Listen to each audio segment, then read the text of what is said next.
Hi, my name is DM Barr, and I write stories of sex, suspense, and satire. I'd like to take a moment and read you a little of Grady Harp's review for Saving Grace, a psychological thriller, which is on pre-order right now and it'll come out October 15th. I want to thank him. He's always been very kind to me with my other books, and for this one, he says, for those following the very fine novels of DM Barr, thank you, the polished quality of her prose is expected.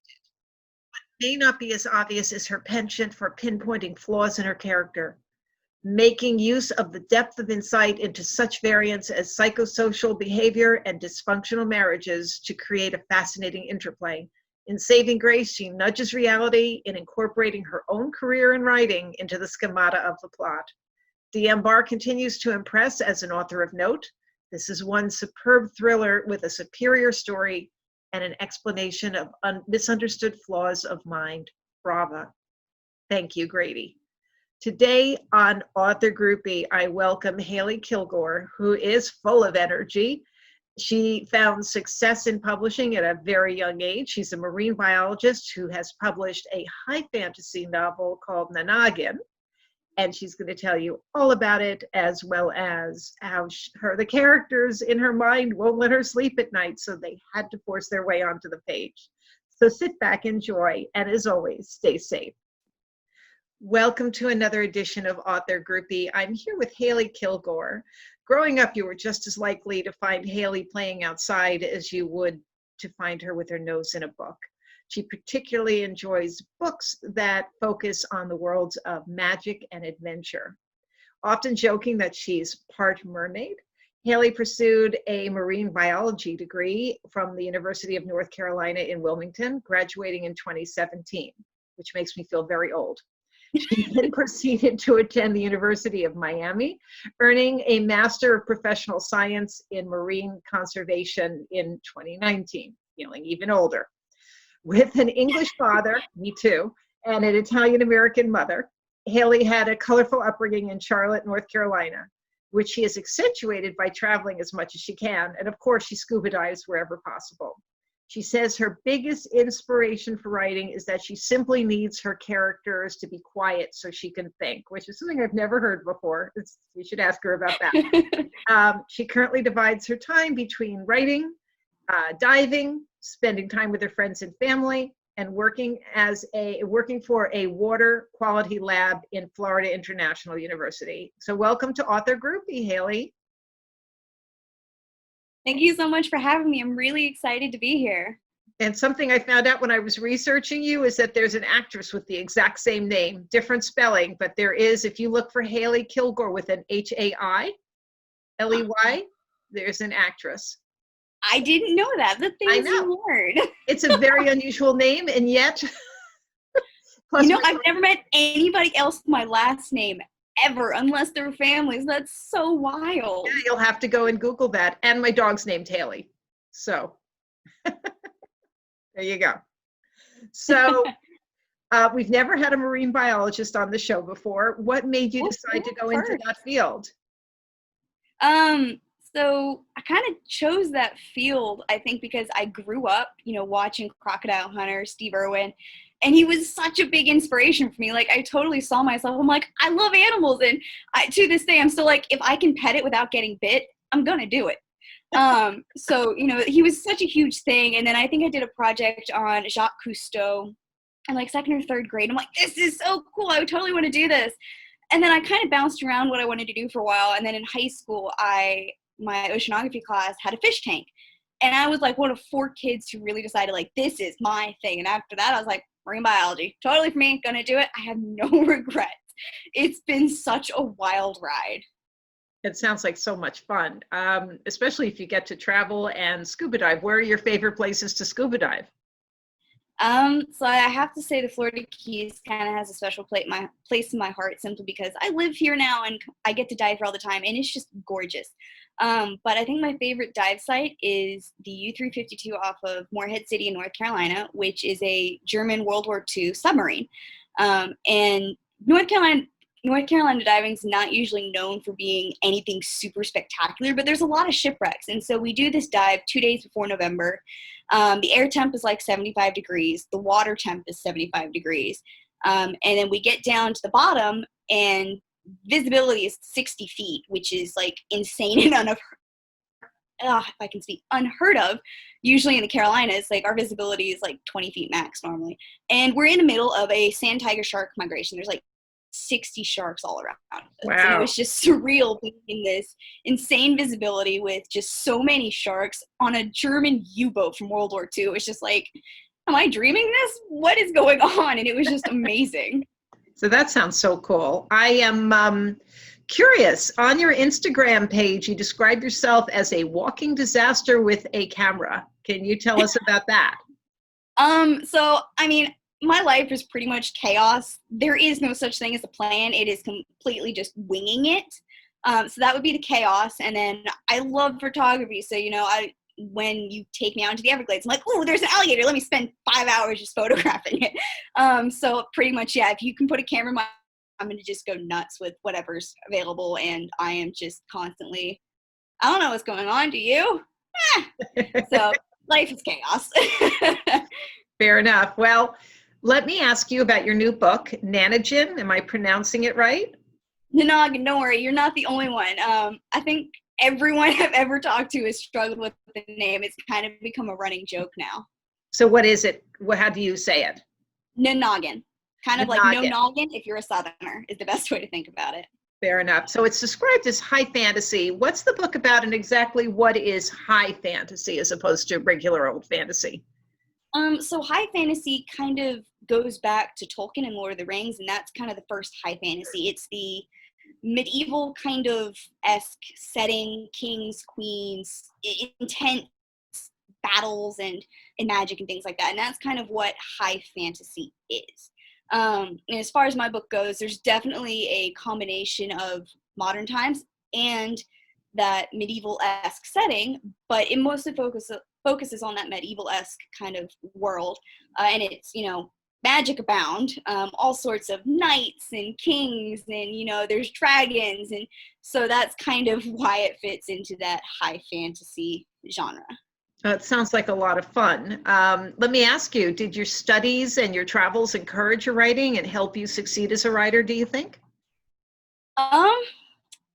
In some ways, yes. Being a marine biologist did kind of play into the book because the main character, Keegan, is heavily influenced off of myself.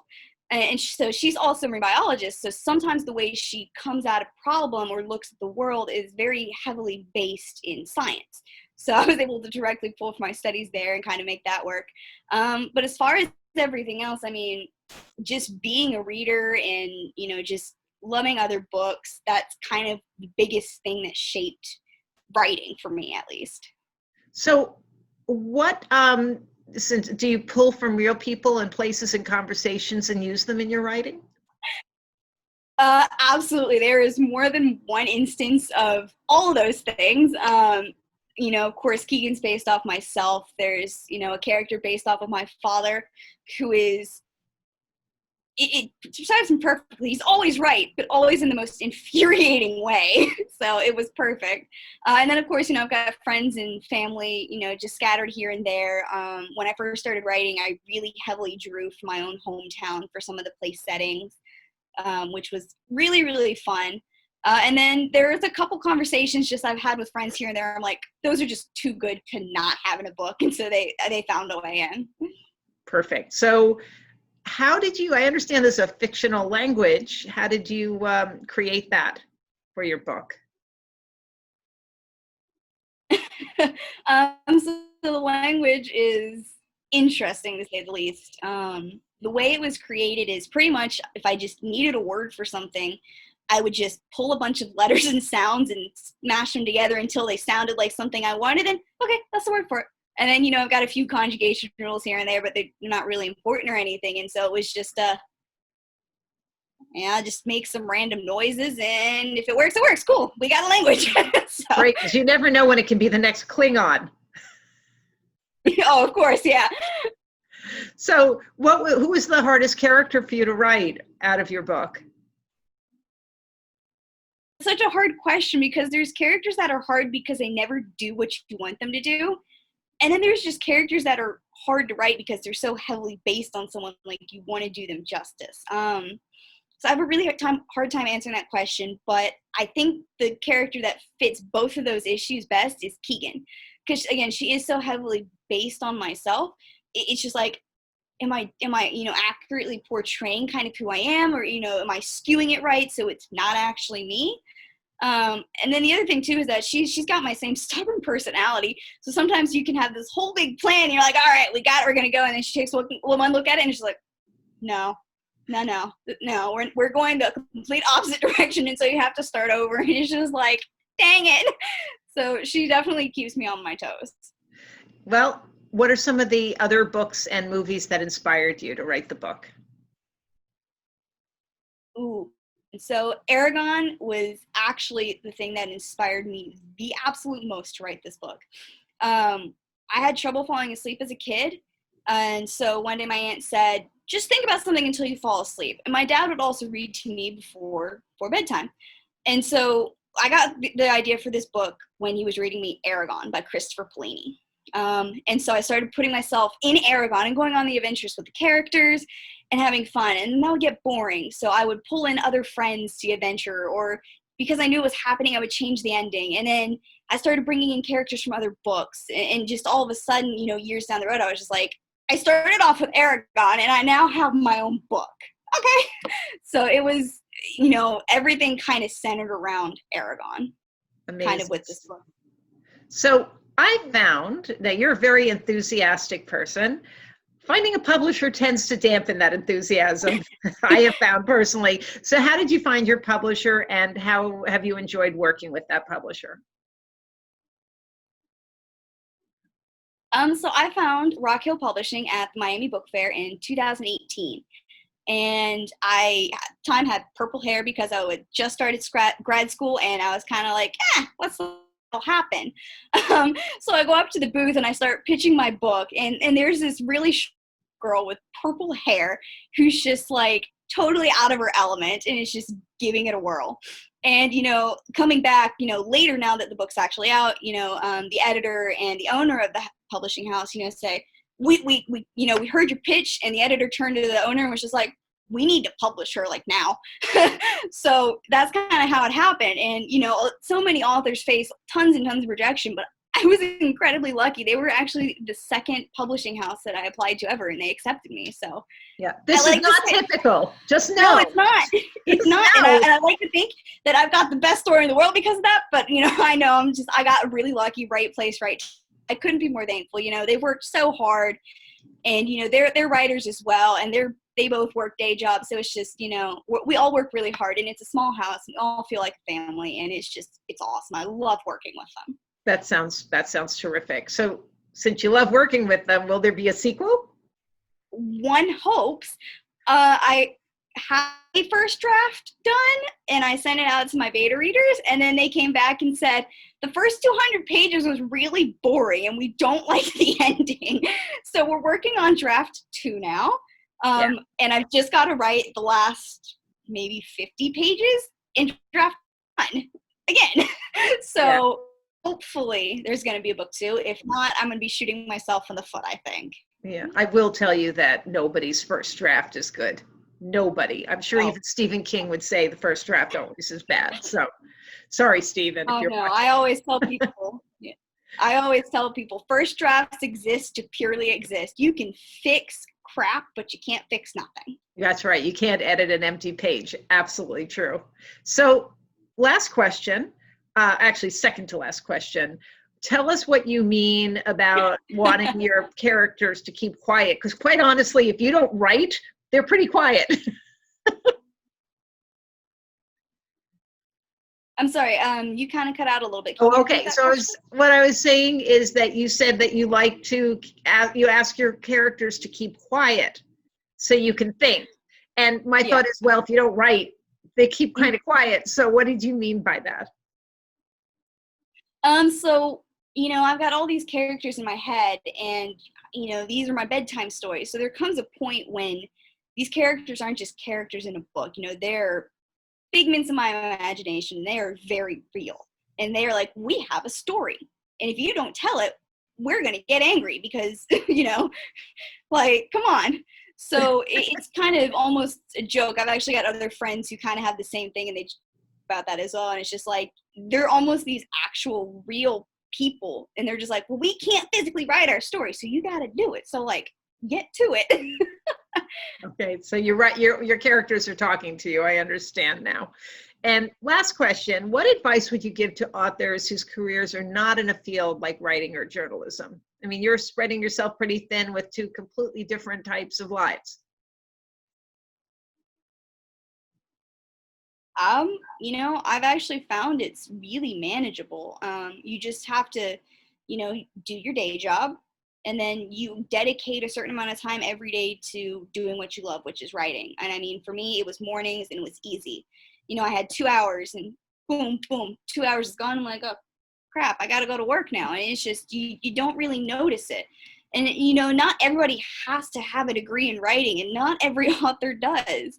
And you can draw on those experiences, and they make you that much stronger in a different aspect, because someone who has a degree in, writing or journalism doesn't have that skill set. Like, you couldn't take your average writer most of the time and ask them to write a scene about scuba diving, because most of them would probably say, well, I've never been scuba diving, so I really don't know what's going on. But take someone like me who's a marine biologist and does scuba dive, that's something that's super easy. So you can draw on these different experiences and talents, and they absolutely show in your work. So, there's no reason why you have to be a writer to write.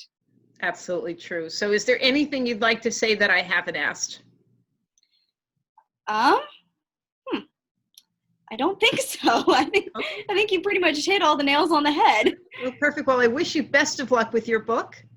I hope that you sell lots and lots of copies, and anybody who's watching picks it up. It is, say it again, Nanagin. Nanagin. Nanagin. Like beautiful this. cover. Gorgeous cover. Beautiful cover. Wish you best of luck, and please, in all your travels, stay safe. Thank you. Thank you. I appreciate that. Thank you. Bye-bye.